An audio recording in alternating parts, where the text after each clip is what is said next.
ಓಂ ಪರಶುರಾಮಾಯ ನಮಃ. ಇವಾಗಿನ ವಿಚಾರ, ದೇವರನ್ನು ನಾವು ನೋಡಬೇಕು ಅಂದರೆ ಏನು ಮಾಡಬೇಕು ಅನ್ನೋದನ್ನು ನಾನು ನಿಮಗೆ ತಿಳಿಸ್ಕೊಡ್ತೇನೆ.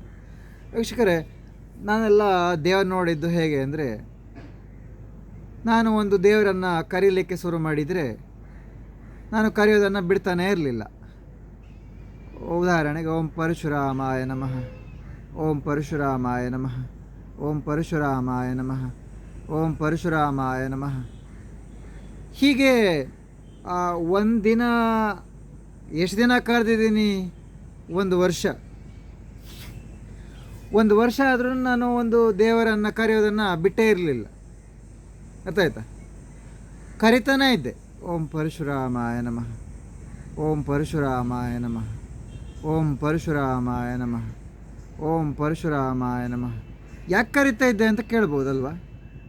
ಕಷ್ಟ ವೀಕ್ಷಕರೇ, ಕೂತ್ರು ಕಷ್ಟ, ನಿಂತರೂ ಕಷ್ಟ, ಊಟ ಮಾಡಿದ್ರೂ ಕಷ್ಟ. ಏನು ಕಷ್ಟ ಅಂತೀರಾ ವೀಕ್ಷಕರೇ? ಕೆಲಸ ಮಾಡೋಣ ಅಂತ ಹೋಗ್ತೀನಿ, ನಿದ್ದೆ ಬಂದು ಹಂಗಾಗೋದು, ಮಲ್ಕೊಂಡು ಬಿಡೋಣ ಅಂತ ಅನಿಸೋದು. ಊಟ ಮಾಡೋಣ ಅಂತ ಹೋಗ್ತೀನಿ, ಊಟ ಮಾಡ್ತೀನಿ, ಹೊಟ್ಟೆಲೆಲ್ಲ ಉರಿ ಬಿದ್ದಂಗೆ ಆಗೋದು ವೀಕ್ಷಕರೇ. ಹೊಟ್ಟೆಲೆಲ್ಲ ಉರಿ ಊಟ ಮಾಡಿದ್ರೆ. ಕೆಲಸ ಮಾಡೋಣ ಅಂತ ಹೋದರೆ ನಿದ್ದೆ ಬರೋದು, ಮಲ್ಕೊಂಬಿಡೋಣ ಅಂತ ಅನಿಸೋದು. ಓಕೆನಾ? ಮತ್ತೆಲ್ಲಾದರೂ ಹೋದರೆ ಯಾಕಾದ್ರೂ ಬೇಕಪ್ಪ ಈ ಜೀವನ ಅಂತ ಅನಿಸ್ಲಿಕ್ಕೆ ಶುರು ಆಗಿಬಿಟ್ಟಿತ್ತು ನನಗೆ. ಓಕೆನಾ?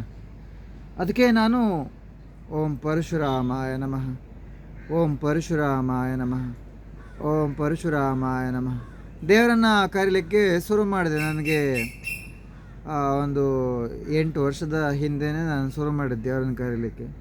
ಇವತ್ತಿಗೂ ದೇವರನ್ನು ಕರೆಯೋದನ್ನು ಬಿಟ್ಟಿಲ್ಲ. ಯಾಕಂದರೆ ಇನ್ನೂ ಹೆಚ್ಚಿನ ಕೆಲಸ ಕಾರ್ಯಗಳು ನನಗೆ ಆಗಬೇಕಿದೆ. ಅದಕ್ಕೆ ನಾವು ಇವತ್ತಿನ ದಿನ ದೇವರನ್ನು ನಾವು ನೋಡಬೇಕು, ದೇವರು ನಮಗೇನಾದರೂ ಒಂದು ಒಳ್ಳೇದು ಮಾಡಬೇಕು, ಒಳ್ಳೆ ಕೆಲಸಗಳನ್ನು ಮಾಡಿಕೊಡ್ಬೇಕು ಅಂದರೆ ನಾವು ದೇವರನ್ನು ಕರೀಲಿಕ್ಕೆ ಶುರು ಮಾಡಿದ್ರೆ ಅದನ್ನು ಬಿಡಬಾರ್ದು. ಬಾಯಿ ಬಿಟ್ಟಾದರೂ ಕರಿಬೇಕು, ಇಲ್ಲ ಬಾಯನ್ನು ಮುಚ್ಚಿಕೊಂಡು ನಾಲಿಗೆ ಆ್ಯಕ್ಟಿವ್ ಇಟ್ಟು ಕರಿಬೇಕು. ನಾಲಿಗೆ ಆ್ಯಕ್ಟಿವ್ ಇರಬೇಕು ಕರೆಯೋ ಪದ್ಧತಿ. ನಮಗೆ ದೇವರನ್ನು ಕರೀಲಿಕ್ಕೆ ಆಗಿಲ್ಲ ಅಂದರೆ ನಮ್ಮ ಒಳಗೆ ಏನೋ ಒಂದು ನೆಗೆಟಿವ್ ಇದೆ, ನಮ್ಮ ಹೊಟ್ಟೆ ಒಳಗೆ ಏನೋ ಒಂದು ಹುಳಿ ಅಂಶ ಇದೆ, ಅಥವಾ ಉಪ್ಪಿನ ಅಂಶ ಇದೆ, ಅಥವಾ ಏನೋ ಒಂದು ವಾಸನೆಯ ಅಂಶ ಇದೆ, ಅಥವಾ ನಾವು ತಿಂದಿದ್ದು ಜಾಸ್ತಿ ಆಗಿದೆ. ಆಗ ನಮಗೆ ದೇವರನ್ನು ಕರೀಲಿಕ್ಕೂ ಆಗಲ್ಲ, ಜನರ ಹತ್ರ ಜಾಸ್ತಿ ಮಾತಾಡಲಿಕ್ಕೂ ಆಗಲ್ಲ. ಅಯ್ಯೋ ಸುಸ್ತು ಅಂತ ಮಲಗಿಬಿಡ್ತೀವಿ. ಗೊತ್ತಾಯ್ತಾ? ಅದಕ್ಕೆ ನಾವು ಇದನ್ನು ಗ್ರಹಿಸಬೇಕು. ಏನು ಗ್ರಹಿಸಬೇಕು? ಯಾಕೆ ನಮಗೆ ದೇವರನ್ನು ಕರೀಲಿಕ್ಕೆ ಆಗ್ತಾಯಿಲ್ಲ? ಹೌದು, ತುಂಬ ಜನ ದೇವಸ್ಥಾನಕ್ಕೆ ಹೋಗ್ತಾರೆ, ಅದರಲ್ಲಿ ಓಂ ನಮಃ ಶಿವಾಯ ಹೇಳು, ಅಥವಾ ಓಂ ಶ್ರೀ ದುರ್ಗಾಯ ನಮಃ ಅಂತ ಹೇಳು ಅಂತ ಹೇಳಿದರೆ, ಅಥವಾ ಓಂ ಪರಶುರಾಮಾಯ ನಮಃ ಅಂತ ಹೇಳು ಅಂತ ಹೇಳಿದರೆ ಅವರಿಗೆ, ಅವರೊಂದು 5 ನಿಮಿಷ ಹೇಳ್ತಾರೆ, ಆಮೇಲೆ ಸುಮ್ಮನೆ ಆಗ್ತಾರೆ. ಕಾರಣ ಏನಂದರೆ ಅವರಿಗೆ ಅದನ್ನು ಹೇಳಲಿಕ್ಕೆ ಆಗಲ್ಲ ಅಂತ. ಕಾರಣ ಇಷ್ಟೇ. ಯಾಕೆ ಆಗಲ್ಲ ಅನ್ನೋದನ್ನು ಕೂಡ ಚಿಂತೆ ಮಾಡಬೇಕು. ಆಗದೇ ಇರುವಂಥದ್ದು ಏನಿದೆ ನಮ್ಮ ಹೊಟ್ಟೆಯೊಳಗೆ, ನಮ್ಮ ದೇಹದೊಳಗೆ ಏನಿದೆ ಅನ್ನೋದನ್ನು ನಾವು ಸ್ವಲ್ಪ ಗ್ರಹಿಸಿದರೆ ನಮಗೆ ಉತ್ತರ ಸಿಗುತ್ತದೆ ವೀಕ್ಷಕರೇ. ಅರ್ಥ ಆಯ್ತಾ? ಯಾಕಂದರೆ ನಾನು ಯಾಕೆ ಇದನ್ನು ಹೇಳ್ತಾ ಇದ್ದೀನಿ ವೀಕ್ಷಕರೇ, ನೀವೆಲ್ಲ ಕಷ್ಟಪಟ್ಟು ಬೆವರು ಹರಿಸಿ ದುಡಿತೀರ, ಒಂದೊಂದು ರೂಪಾಯಿಗೂ ಬೆಲೆ ಇದೆ.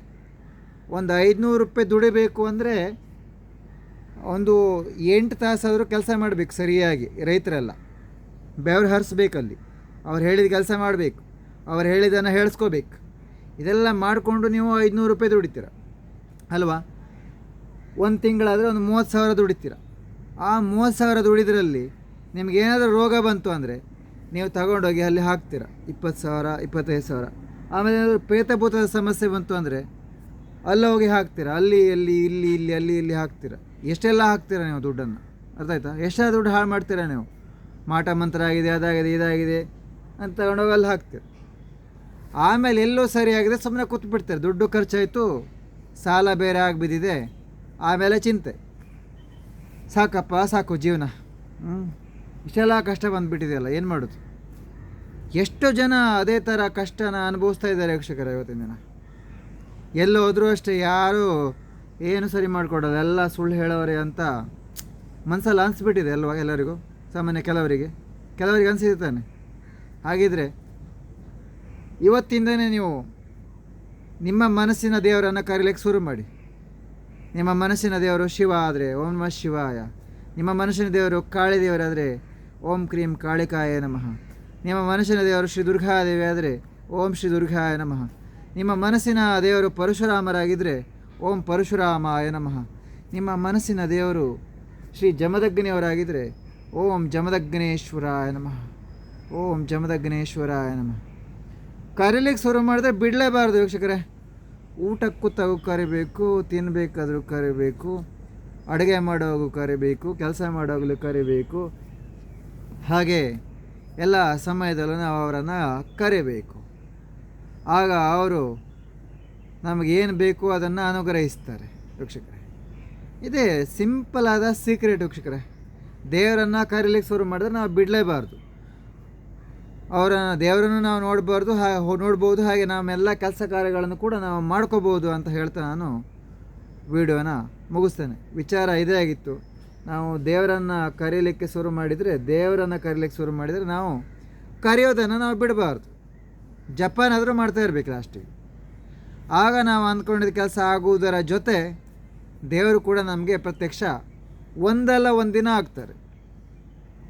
ನೀವು ನನಗೆ ಮುಂದಿನ ದಿನ ವಿಡಿಯೋದಲ್ಲಿ ಕಮೆಂಟ್ ಮಾಡಿ ಹೇಳಬೇಕು, ಹೌದು ಶೇಖರರೇ ನಮಗೆ ದೇವರು ಎಲ್ಲವನ್ನು ಕೊಟ್ಟಿದ್ದಾರೆ ಅಂತ ಹೇಳ್ತಾ ನಾನು ವಿಡಿಯೋನ ಮುಗಿಸ್ತೇನೆ. ಓಂ ಪರಶುರಾಮಾಯ ನಮಃ.